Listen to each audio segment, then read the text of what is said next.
إن الحمد لله نحمده ونستعينه ونستغفره ونعوذ بالله من شرور أنفسنا ومن سيئات أعمالنا من يهده الله فلا مضل له ومن يضلل فلا هادي له وأشهد أن لا إله إلا الله وحده لا شريك له وأشهد أن محمدا عبده ورسوله أما بعد. Dawkins then starts to explain Darwin's evolution, employing the best literary tricks he can muster. He says, and I quote, "The answer is that complex organisms like humans, crocodiles, and Brussels sprouts, complex organisms did not come about suddenly, in one fell swoop, but gradually, step by tiny step, so that what was there after each step was only a little bit different from what was already there before. Imagine you wanted to create a frog with long legs. You could give yourself a good start by beginning with something that was already a bit like what you wanted to achieve. A frog with short legs, say. Okay? You would look over you short-legged frogs and measure the legs. You'd pick a few males and a few females that had slightly longer legs than most, and you'd let them mate together while preventing their shorter-legged friends from mating at all.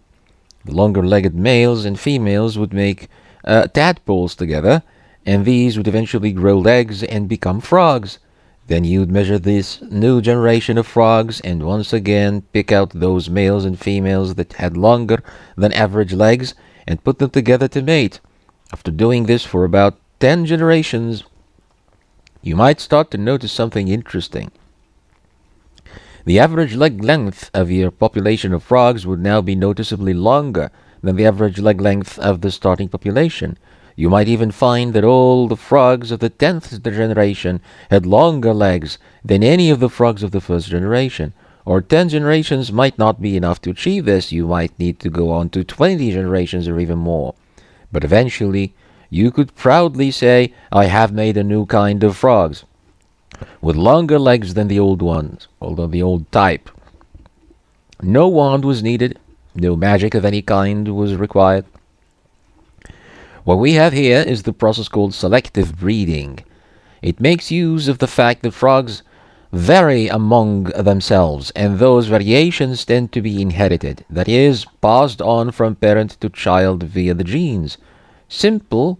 Simply by choosing which frogs breed and which do not, we can make a new kind of frogs. Simple, isn't it? Okay, end quotes. And I say, nope, not at all. Not at all simple. In this fascinating description of selective breeding, Dawkins is committing the exact same fallacy of analogy that Darwin committed over a century and a half ago in formulating his theory. It's the first of a few fallacies that the Darwinian paradigm is founded upon, as I shall be explaining, inshallah. So what's a fallacy of analogy, or a fallacious analogy? Let me explain. In this paragraph, Dawkins presents what he believes to be an example of what he calls the gradual coming about of different species. But is it really a case of a new distinct species emerging or originating in any way? Obviously not. Selective breeding is an intricate, lengthy, carefully planned process of human control on the breeding behavior of successive generations of organisms belonging to some existing species. Okay? There's agency involved, all right? And a delicate agency, I must add. A new generation of frogs that has rather longer legs than previous generations of the same kind of frogs is not a distinct species of animals. It wouldn't even qualify as a new species of frogs for that matter. Not by a long shot, okay? Now, Dawkins himself is careful not to call it a new species, as you can see. He chooses to only call it a new kind of frogs. Okay? Because by no means can he claim that by this process he may have actually created a new species of frogs. No, not a new species. He employed the variety that had already existed and the information that already existed within the gene pool of a given species. So he only toyed around with that variety, with these properties. Okay? So it's a kind, not a species. So we have to pay careful attention to this, because fallacy of definitions is another fundamental part of the paradigm of Darwinism, and we shall be also discussing that along the way, inshallah. So he presents his example, despite the fact that he admits that it's only a kind, not a species. He presents this example in the context of explaining how all species came about. All species came about. So why does he believe this process to be an example of a new species being made in gradual steps? Although he didn't actually call what he ended up creating in the example a species, only a kind. Well, because this is the analogy that Darwin chose for the origins of all species by arbitrary definition, metaphysical definition. He simply chose to analogize all living species, all living kinds, in terms of their origins, to those kinds of different-looking birds that he acquired through selective breeding, in a similar manner to the example explained here by Dawkins. To him, to Darwin, it became a fundamental part of what it means to be a living species on Earth, that its origins be attributed to a similar process of gradual change over successive generations of another species. He chose to define a living species as such, which of course means he must have had a very good reason to believe to be the case that indeed every single species of living organisms on Earth has had that same origination process. But did he? Again, it's not an observation of a new species originating at any capacity. It's only the observation of gradual minute changes within the gene pool of an existing species. So what we have here is only an arbitrary choice of analogy for the origins of all species. Rationally speaking, it could very well be the case that some species, or kinds, if you will, did emerge in that manner, while others did not. One can easily imagine the origins of any species to be fundamentally different from the Darwinian scenario proposed for it, without the biosphere being any different from the way we observe it. Philosophers of science would call that a case of underdetermination of scientific theory by observation. Although, of course, they would only identify a theory as a plausible explanation for observation, provided that it lends itself to the long tradition of methodological naturalism inherited in the academy throughout the centuries, as we've explained in previous parts. Obviously, if we assume that some species may qualify as an exception to the universal claim that the theory needs to make about everything that qualifies as a living species, then we would be hard-pressed by the tradition of the Academy to come up with yet another naturalistic explanation for such an exception, if we wish to be justified in blowing it out of the universal metaphysical analogy the theory adopts, that is. After all, the aim of the theory is to provide those who embrace it with a revealing knowledge about the origins of all species of life in the world, those we know of and those we don't, those within the reach of our accumulated experience and observation and those that are not. It has to fulfill the function of providing a metaphysical definition in its subject matter, okay? One that holds true almost by necessity. Almost by necessity. Darwin, like any good student of the Western tradition of theory, would never think of his job as a naturalist as merely to describe or explain the origins of just some kinds of living species and leave the rest of the biosphere unexplained. Oh no, God forbid. The job of the natural philosopher in that tradition was, and always has been, to reveal a certain fundamental truth about reality at large. As such, that holds true everywhere and at all times. Holds true everywhere and at all times. I use the word reveal here in the Platonic sense, because that's really the only way to justify it. The only way they have to justify it.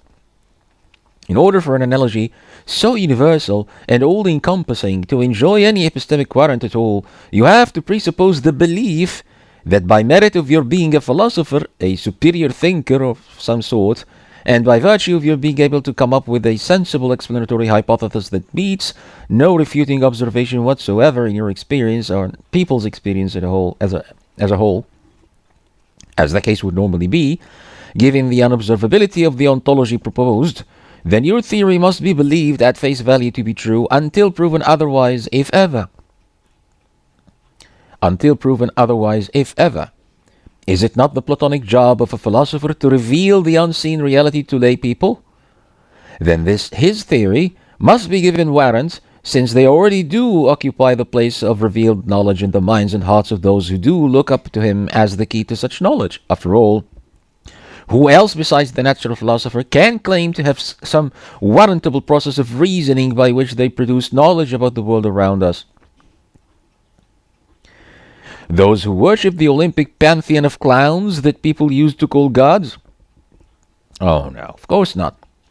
That comic book material of religious doctrine would never stand a chance as a competitor in providing warrantable revelation about unobservable reality in the mind of any reasonable, sensible man. Okay? That's how the Platonist ethic of regarding the philosopher and his job as a provider of revelation and wisdom to the otherwise blind population came to pervade the academy throughout the centuries. Okay? This unwritten, unspoken legacy of value and purpose inherited by major philosophers of the Greek tradition, brothers and sisters, is the only warrant that Darwin ever had in believing that analogy of selective breeding to hold true by necessity of everything that could ever be called a living species anywhere and at any time. Is the fallacious principle of similarity of all things in keeping with the philosopher's revelation. All things must be similar in keeping with his revelation or his analogy or his attempt to reveal that truth about it. It's fundamentally a Platonic notion in its origin, and it's total nonsense. There really is no reason whatsoever why we should believe it to be a part of what it means to be a living species, okay? That it must indeed have had a similar story of origins to the process of selective breeding that Darwin explains here, that Dawkins explains here, or that Darwin selected for his theory. And yet, even at the time when philosophers hotly debated his theory in the mid-19th century, shortly after he published his book on the origin of species, nobody took a moment to really examine the historical reasons why the Western Academy has always welcomed similar theories, methodologically speaking, with open arms, despite the metaphysical claims about all space and time included in those theories being so profoundly vacuous and epistemically unwarrantable. Thus, it can be identified as a fallacious analogy to believe that all living kinds, whichever way you choose to define a living kind, have indeed originated from a slow process of gradual change in generations of an already existing species, similar to the process of selective breeding. And indeed, this metaphysical belief about all species of life in the world is self-defeating, because it implies a regress of natural causation. If species A or kind A is such that it only emerged or came to exist as a kind of living organism due to a certain process of gradual addition and modification of systems, functions, or organs that took place in successive generations of a previously existing kind B, and kind B in turn only came to exist due to a similar process in generations of yet another previously existing kind C, and so on, then unless you believe in an ancestral species that did not come to exist due to such a process, then you will have a first organism that could never have come into being at all. Alright? This is inevitable to every naturalist who would only ascribe the origins of a living species to the natural laws that govern genetic replication and to pure ontological randomness, in addition, of course, to the laws of physics and chemistry as we know them. But obviously, if kind A was only caused to exist by B, and B was only caused by C, and C by D, and so on, then without a first kind that was not caused by such a process, but rather by something similar to what Dawkins would call here a magical fell swoop, then no such progression of origination could even come to be at all, no matter how slow or how far back in the history of the world you choose to go with it. And indeed, that's what Darwin decides to believe. Chooses to believe that the first organism at all that life started with on Earth must have come about by something that is not at all similar to the process that he describes here. It's not selection. Nothing was selected to exist. Okay, although some proponents of theories in that area would call it chemical selection or something like that, but that's nonsense. Okay, there was nothing to be selected at all. there was dead matter and chemical reactions that happened supposedly at pure random somewhere within an environment that happened to be fitting and conducive to it. And thus the first living cell came to be, or something that can in fact be qualified as DNA. The first living compound of DNA came to be. The first, and that had the capacity to replicate itself. Okay?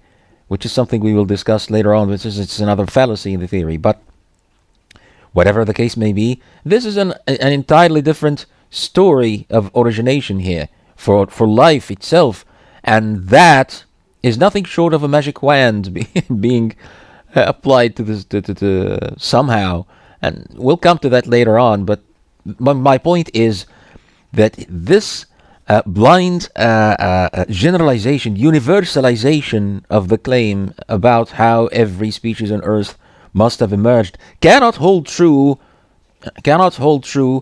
really as he believed on every single species that the Earth has ever seen, because obviously you have to hold on to one species that did not emerge, that did not come about in such manner. Okay, you're forced to do that. You have to do that. Now, I'm not claiming, brothers and sisters, that Darwin didn't indeed carve a way out of that problem, or that he did in fact embrace that all living kinds emerged in the manner he described in his theory, that absolutely every living kind emerged in that manner. No, that's not what I'm arguing here. He didn't even write a definition of a living species in the manner that I hold his theory to imply. My argument, though, is that the tradition he followed in claiming that all living species everywhere on Earth must have emerged as distinct species from an origin that is similar to that gradual process he chose to analogize it to, the selective breeding here, that tradition implies a metaphysical definition that makes it a necessary part of what it means to be a living species to have emerged in that manner. This is the only way he could possibly justify the universality of the claim he made in the very title of his 1859 book, in which he first published his theory on the origin of species. All species. Okay, necessity. There must be some rational force from which it becomes necessary for origination of new kinds of living things and for variety to begin to come about in the biosphere, in the world. It must be necessary for that to happen to follow the manner that he described, okay, as he observed in selective breeding and as explained by Dawkins in the previous quotation. Okay, he must have that belief, and you must share that belief with him. Otherwise, he could only dare to hold that just some of the living kinds we know today may have emerged by a process similar to selective breeding over a sufficiently long span of time, since he did in fact originate what he chooses to identify as a new kind, employing that process, selective breeding. Okay? So a naturalist who is not trained on the Greek tradition of metaphysical theory should only infer from his experiments and his observations in the wilds and in his lab, toying with selective breeding as he did, the conclusion that it might be the case that this mode of origination happened in nature in some instances where new kinds of living organisms came to emerge in that manner. He is not, however, not in the least warranted by any amount of observation or experimentation in claiming that this must indeed be the only mode of origination by which any living species in the world came to emerge, by which variety in the biosphere came to be. And yet that's what he proposed here. The theory holds that all living kinds, all biological variety in the world, must have emerged from biologically simple common ancestors, one or more, through a very long process of random gradual change. He did hold that the first ancestral kinds to all living kinds must have had a different story of origin, of course, because he explained this overwhelming variety that we observe in living kinds all over the world as being the accumulative outcome of that incredibly long and slow process of gradual change. So it must be that overall there was some kind of a ramp upon which the biosphere in general ascended extremely slowly from the simple to the complex, to the incredibly complex, as we observe things today. That's the core notion of evolution here, brothers and sisters. That's why they call it evolution at all. Random changes keep adding information out of the blue, and only those additions that stand the test of selection would stay by replication until eventually we end up observing the biosphere as richly variant as we find it today. Until eventually a kind of living organisms that is complex enough, smart enough, comes about to think about it. Alright? So he had to ascribe some notion of biological simplicity to the first origins in his theory, suggesting those original forms of simple life might have come about by some other natural process of change from dead matter, from inanimate matter, a process that also happened by pure chance. Okay? The simplest imaginable life form, of course, would be some complex protein that supposedly has the ability to self-replicate, as geneticists of today would say. Of course, Darwin had no awareness of what such a simple origin might be, except to identify it as a single cell organism. But single cell organisms are not at all simple. That's another story that we will come across in our discussion when we discuss the fallacy of definitions. But that's it. It must be the simplest of all imaginable life forms. Okay? The first so-called gene that had the chemical ability to self-replicate. And of course, I will address this self-replication myth later on, inshallah, since it is one of the most fundamental fallacies to the Darwinian paradigm. But we're not done yet with the first one, the empirical warrant of the analogy and its limits, the analogy that Darwin picked, the selective breeding. Darwin did commit a metaphysical fallacy, unbeknownst to himself, when he chose to make his theory an explanation for the origins of all biological variety in the world. When he took that analogy to hold true of all living kinds that we observe today. He is not justified in doing that. Not justified. Okay, he wasn't at his time and he still isn't.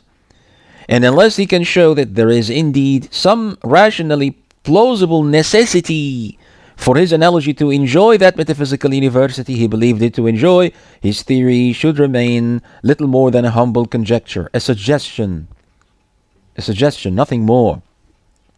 Okay, this might be the case. That's all he can say. That's all he can ever really say. He picked selective breeding to be the only mode by which nature produces new kinds of living organisms because he believed that nature, as we know it, is the only source of causation and production per se. The natures of matter, animate and inanimate, are the only plausible source of causation in biology and indeed in all natural science. That's the methodological commitment that the Academy teaches. Okay? This, however, is itself a religious doctrine, brothers and sisters, as we've endeavored to elaborate throughout this book.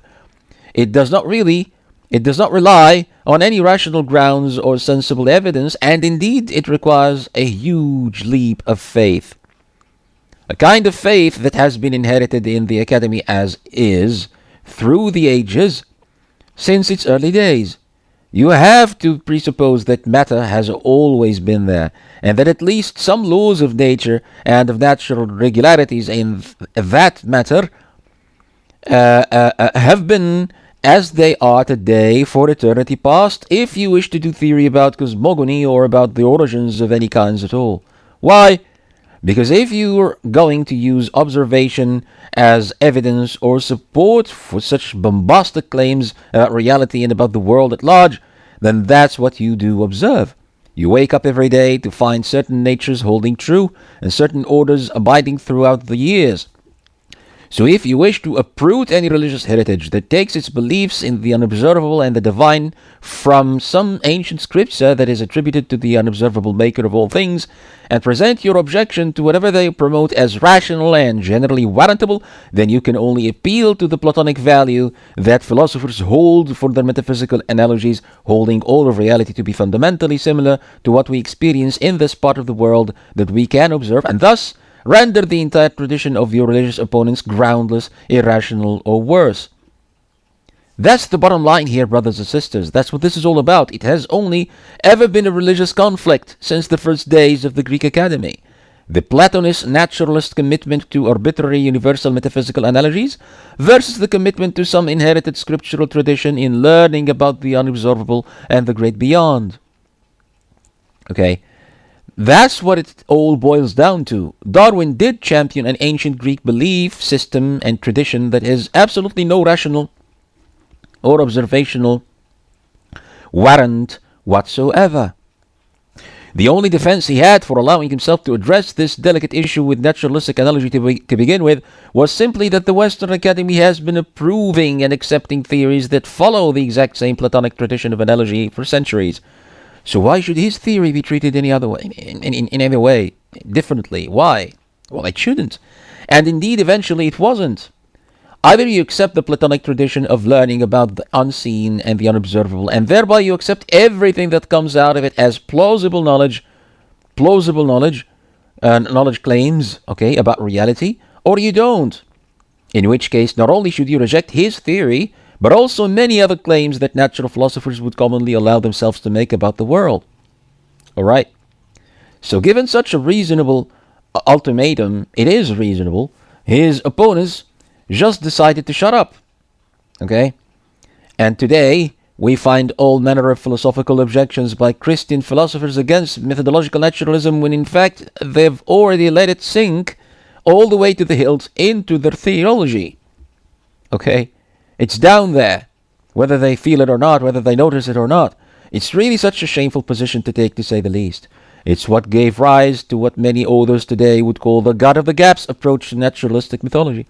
Let the philosopher furnish the house for us with whatever beliefs about the unseen his method begets, and then let us see how we can make that new ontology fit with whatever our scripture happens to teach, effectively putting God in whatever gaps or empty corners that the Academy happens to leave behind, to leave unattended. Okay? This should be more than enough to keep the flock as strong believers in the ways of the Academy as they are now, feeling comfortable in continuing to go to church every week, and that's all that we want. Anyway, it's what would make their faith reasonable or warrantable in the hindsight. Never in the long history of conflict between the church and the Academy have I ever seen any philosopher dare to challenge the very reasonability of naturalistic metaphysics itself at a foundational level. Why? Because as I argued in previous parts, the founding fathers of the church were themselves keen, faithful students to the Greek fathers of the Academy. That's how the notion of veritas itself was kept floating in Western society throughout the centuries. You have to show that your religion accommodates the Academy in every way possible, or you would be cast out from it, or at least frowned upon and poorly regarded in that Academy. After all, the Academy does produce useful sciences that have indeed been shown to work and to progress human civilization in every conceivable way. Of course, we need to take what it has to offer if we wish to prosper as a strong nation. We need those sciences if we wish to build stronger armies and to achieve the goals of the church. So whatever conflict may arise along the way needs to be buried under layers of apologetics of all kinds, shapes, and forms. It has to be flattened underneath us. That's the way to show how reasonable faith is. Okay? The reasonability of faith. And of course, the less that churchgoers believe in the validity of the authenticity of their scripture itself, the more prone they would be to get converted to full-fledged atheism by the naturalistic legacy that the Academy is keeping. That's how it goes. Okay? So there always is a tension. There always has to be a tension, and there always ever will be. But it's a tension that eventually gets flattened out for the sake of the Academy. The point I'm making here is that Darwin's understanding of how analogy and induction should work in natural science is the bastard son that resulted from the unholy mating that took place in the Renaissance era between the purely empirical method that Bacon promoted, as inspired, I maintain, by Muslim thinkers, and the ancient Greek tradition of metaphysical theory. The mating between these two traditions We need to use the systematic method of observation and collecting data about the world that the Arabs have notoriously employed and prospered by, while simultaneously using it to justify whatever metaphysical theory the philosophers would put forth in explaining all of reality, as the Greek tradition entitles them to do. Okay? That's how we have to go. Going forward, that must be the way. That's how the masters of the Renaissance really thought about it all. They did not favor the empirical method over the Greek tradition to make it as a replacement altogether, as some people might think. No, they didn't. How could they? They were trained on that tradition in the church. Rather, they championed the new method in service of the tradition. Okay? The core notion of natural theology was not Paley's own brainchild, in case my previous discussions might have you think this. That's not the case at all. He was only the first priest to ever call it that. Okay? If analogy and induction can help us learn so much about the world around us, then why not employ them systematically to support metaphysical claims about the world at large and about the reason why it is the way that it is rather than otherwise? Why not employ them to think about divine action in a systematic manner and propose theories about it? Or to better understand the attributes of God as a whole, as Newton endeavored, for example. Thus, it can be argued that it was Christian priests that invited the empirical method to turn the Greek tradition of metaphysical theory into the very beast that has finally brought the church to its knees in modern times. That is the modern Academy of Science. They created that monster, and now they're paying for it. When James Hutton argued in the late 18th century that the history of the Earth's layers can be inferred from observations of how surface rocks currently behave, nobody found anything methodologically wrong with that, or even questionable. No.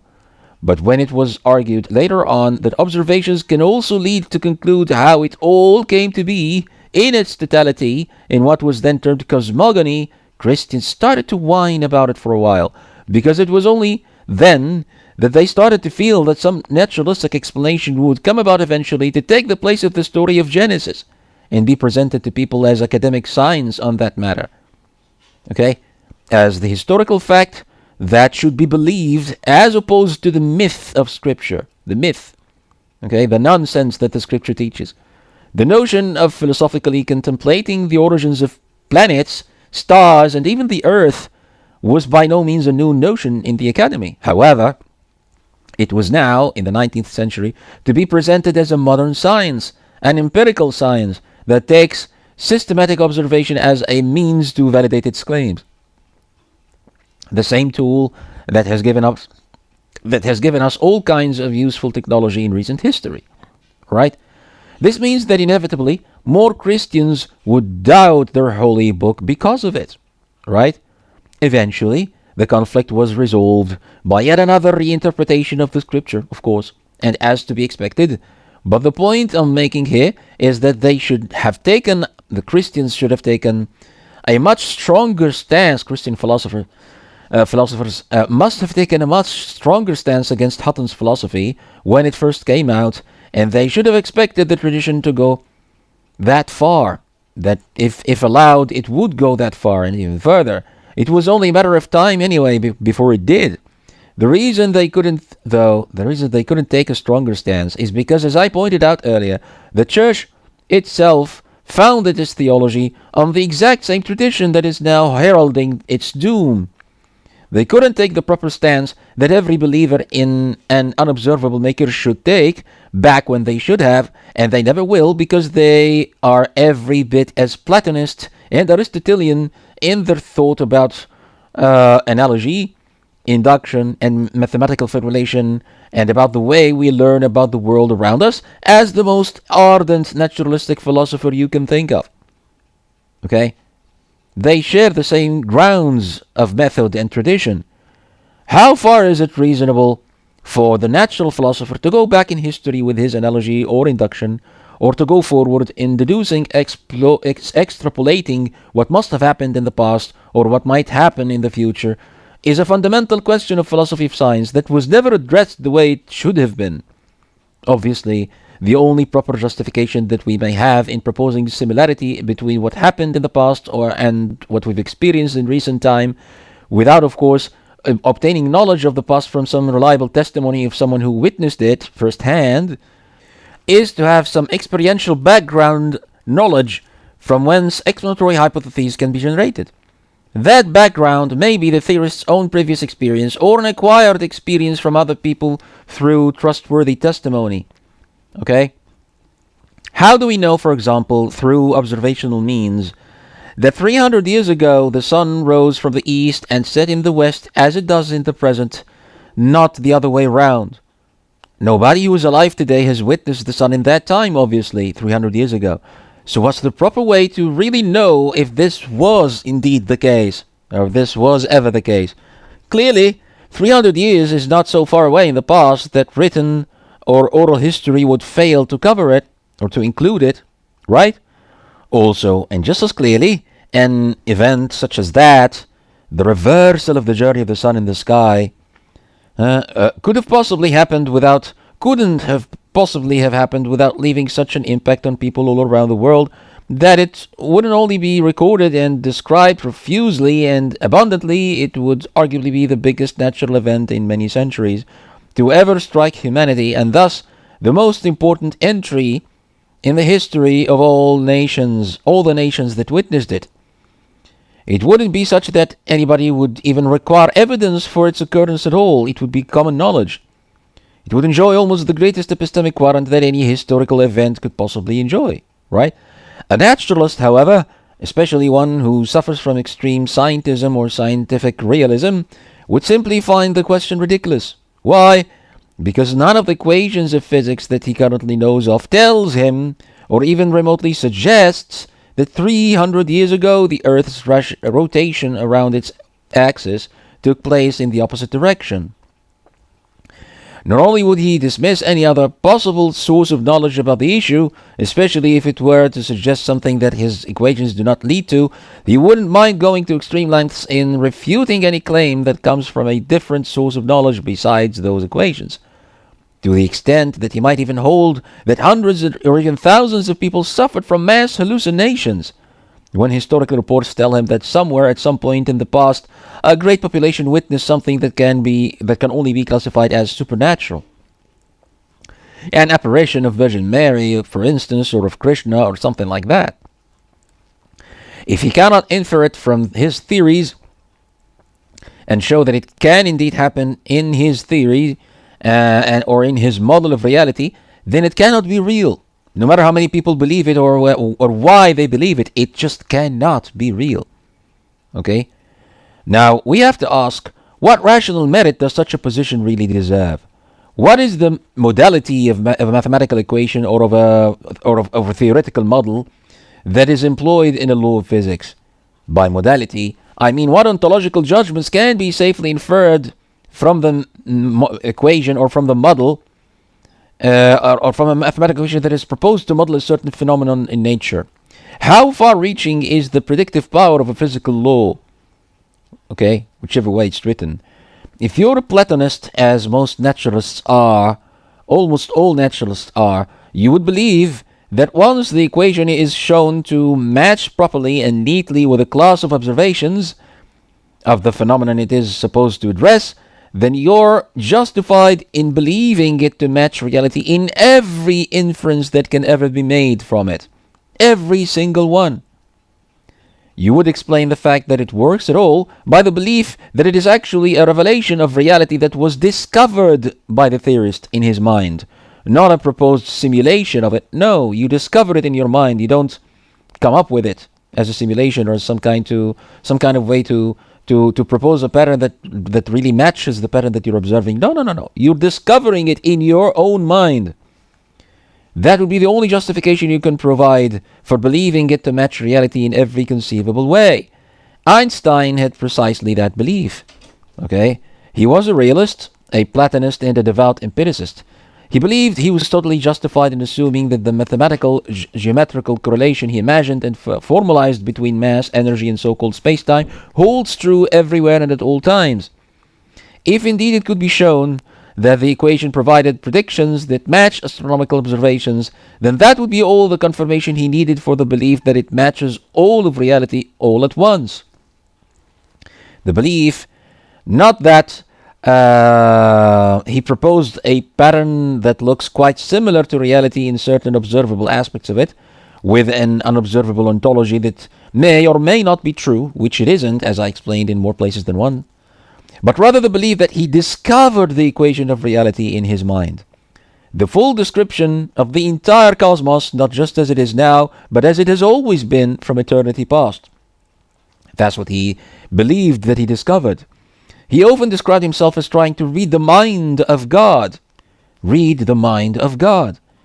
Paul Dirac, for example, was once quoted saying, God is a mathematician of a very high order, and he used very advanced mathematics in constructing the universe. Galileo was also quoted saying something similar to the same effect.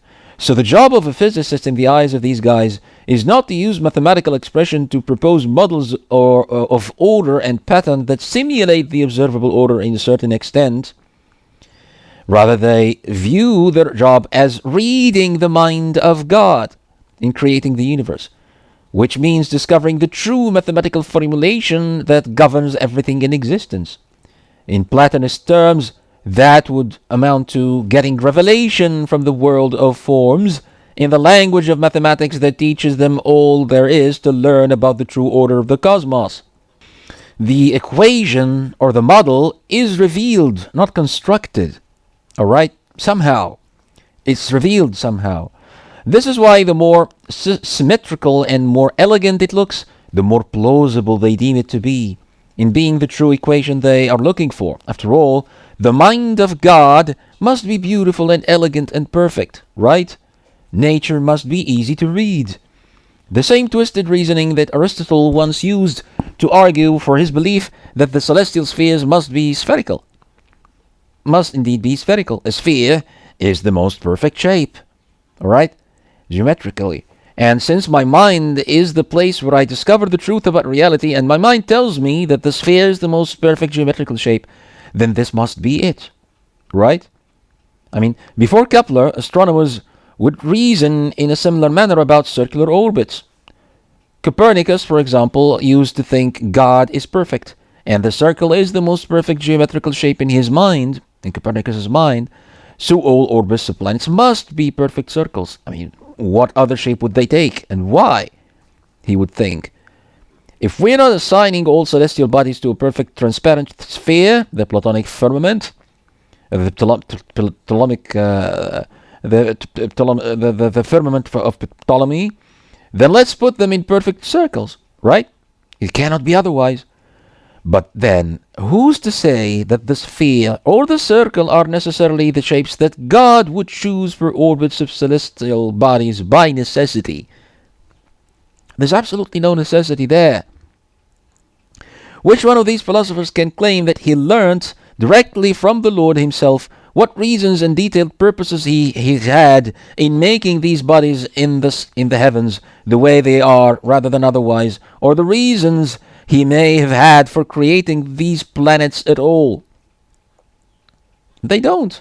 None of them obviously knows. None of them obviously has such a knowledge, or can claim that they do. However,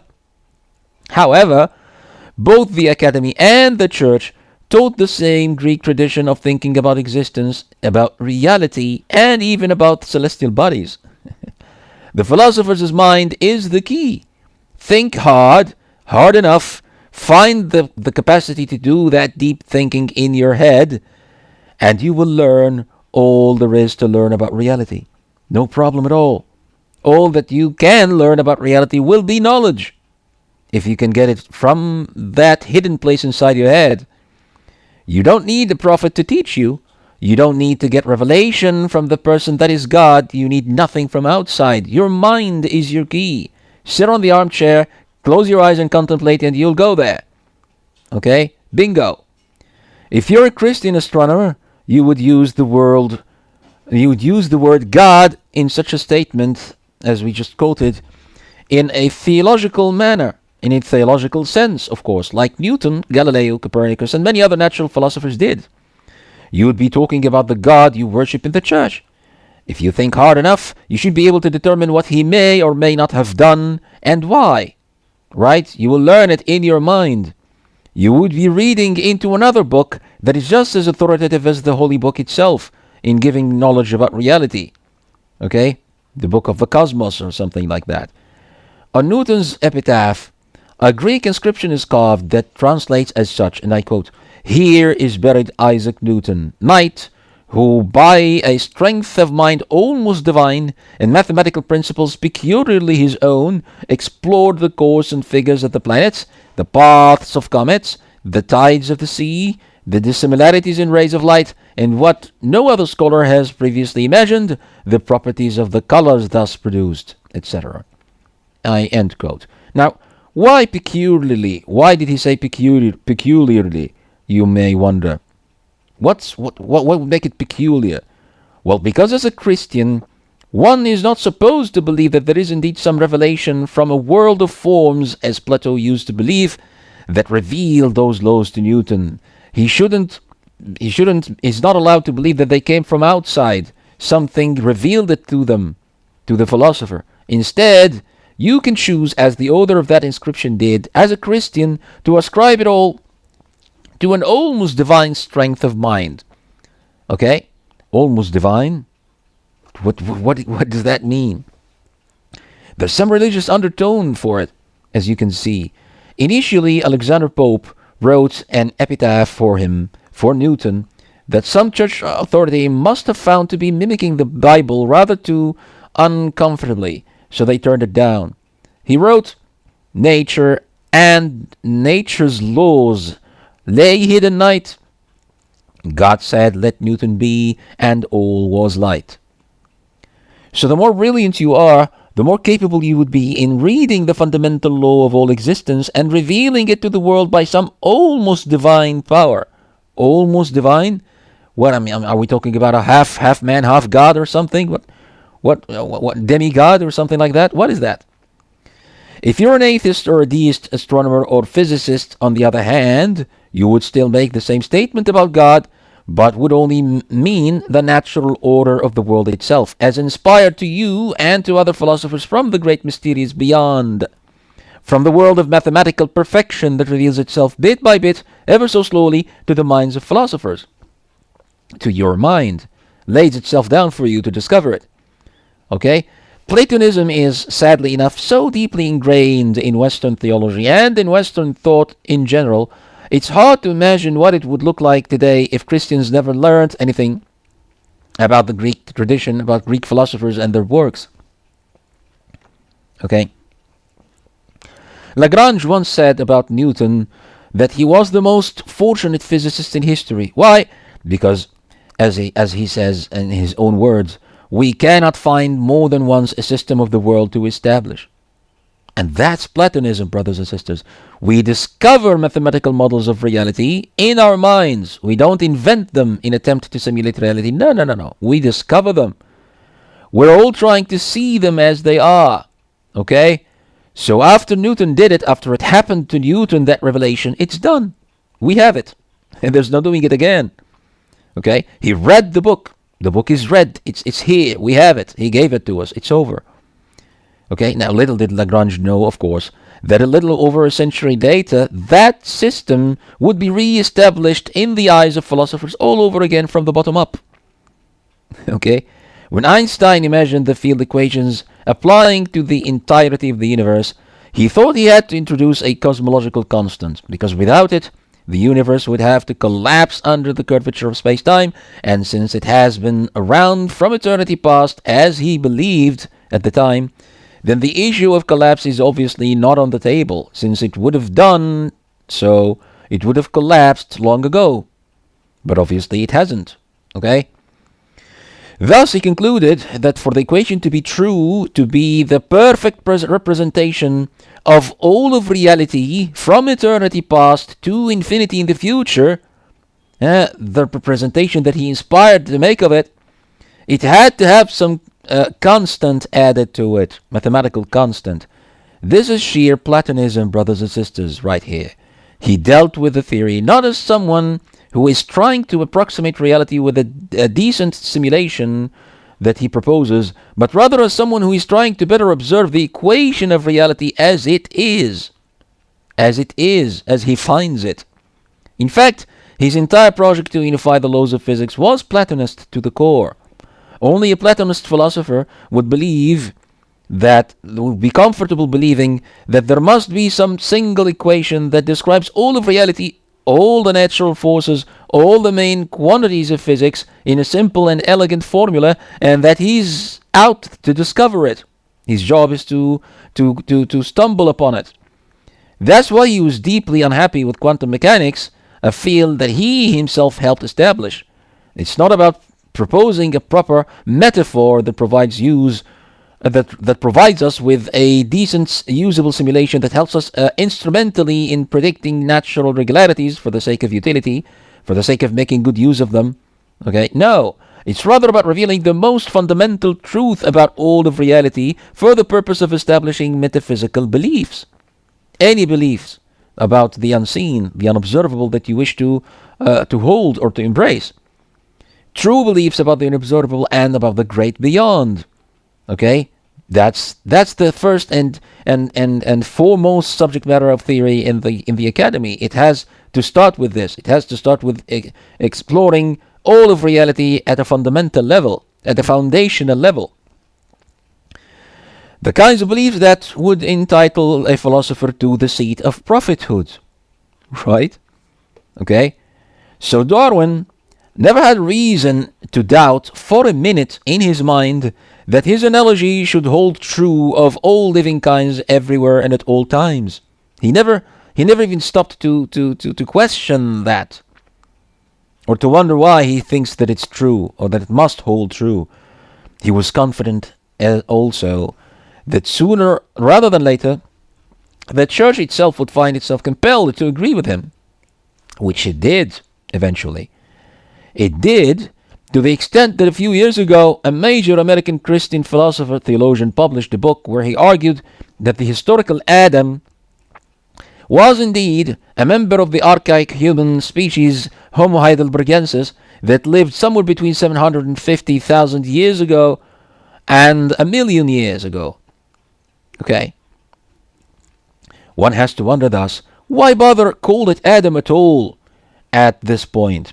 If you've gone that far in letting go of the Genesis story of origins, then by all means go that extra mile and drop the entire book altogether. Okay, that's what future theologians would probably do anyway, sooner or later, right? Obviously. Now, I'm not arguing that Darwin was a Platonist in the sense that he identified himself as one. No, not at all. I'm arguing that Platonism has become the overarching working ethic and code of practice in the Western Academy, even for those who would never agree to anything that Plato taught historically taught his students about the world and about how we learn what we learn about it. Even if you don't agree with any of Plato's teachings, you don't have to embrace Plato's metaphysics to actually be a Platonist in method, or a Neoplatonist as a modern philosopher would call it. You just need to follow the philosophers of old in trusting your analogies, inductions, and mathematical models to hold true everywhere and at all times as a discovery of reality. Okay? And then you can speak all you want about God and how He created the world because, well, you've seen it. You've discovered it in your mind. If you have a working model that seems to fit your interpretation of what you currently observe, and you can safely extend that model to eternity past in that its mathematics would still work, and if you do that, no matter how far back you push it, then you will have discovered that past, discovered it, at least as far as the subject matter of your equation is concerned. You may even find yourself justified in claiming that you have an argument for the eternity of the world, or at least of that aspect of it that the equation is addressing. Okay?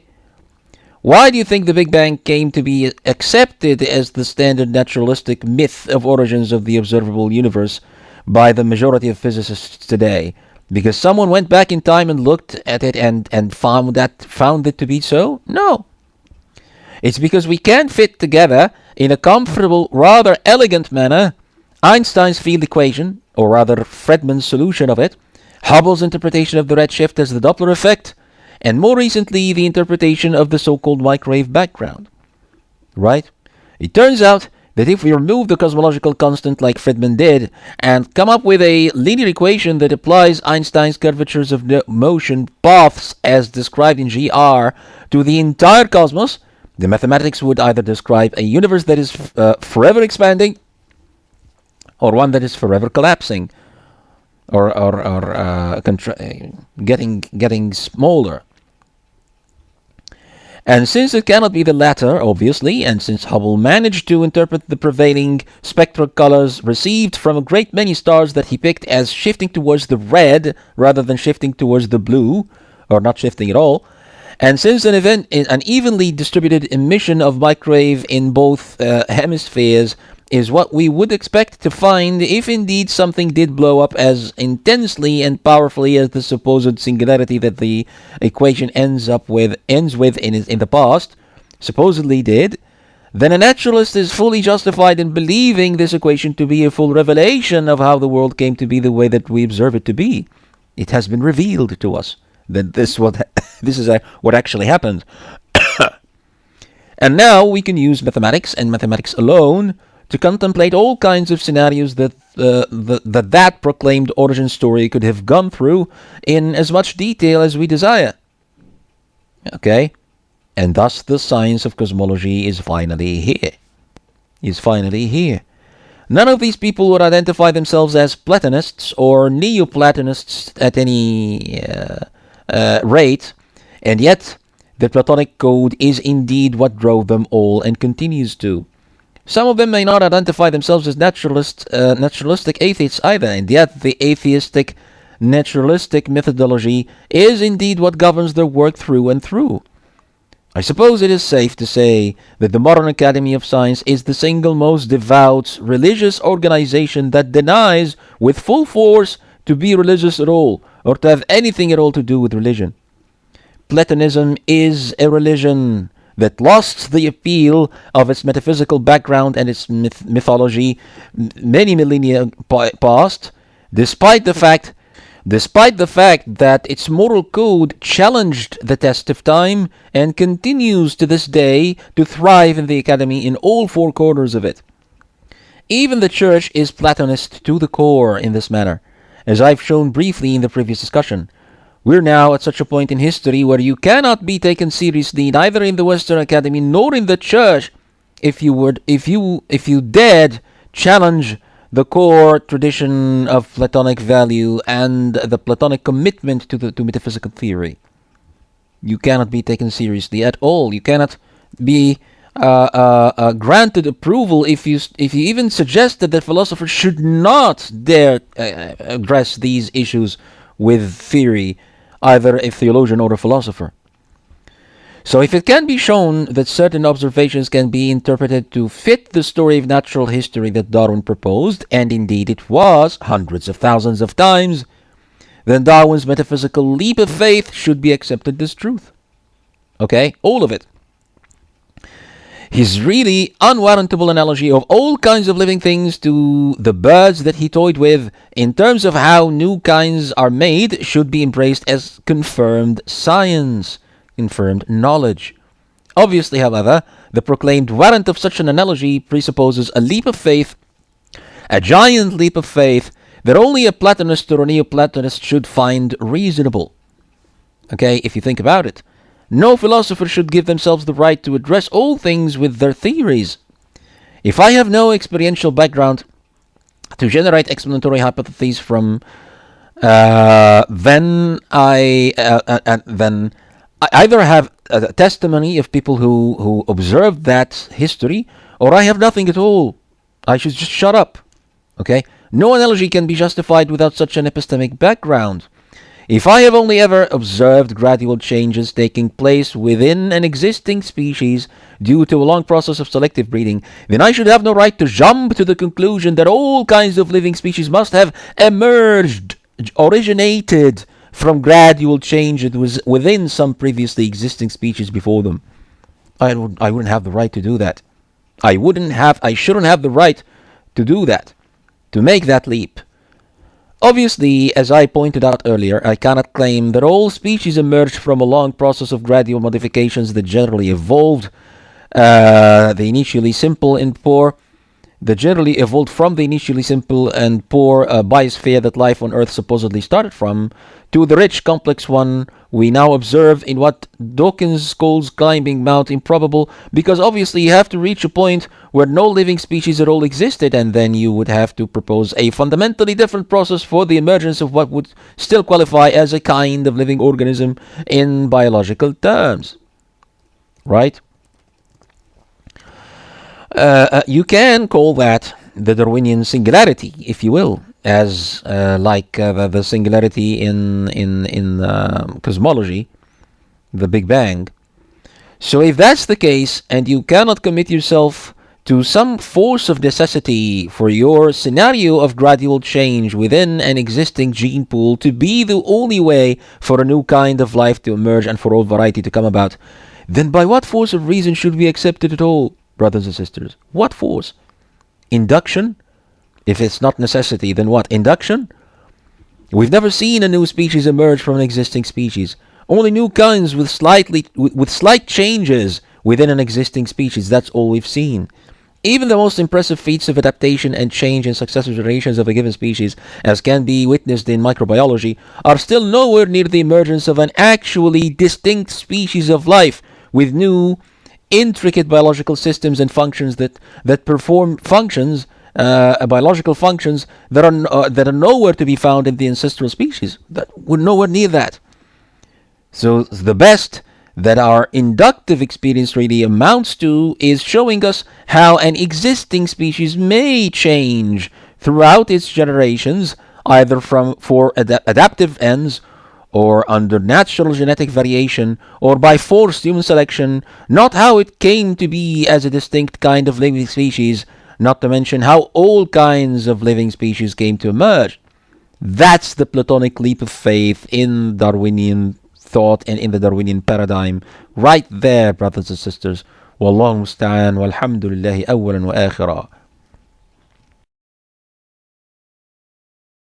قناة إقناع فيما نرجو. سحابة خير أمطرت على أرض جرداء تحمل من كل زوجين اثنين، المؤمن والملحد، الضال والمهتدي، الموقن والشاك، فأنبتت بما تحمله من ماء الحياة حيث نصوص الوحيين ثمار اليقين في قلوب المؤمنين، وصقلت بذات الماء قلوب المعاندين.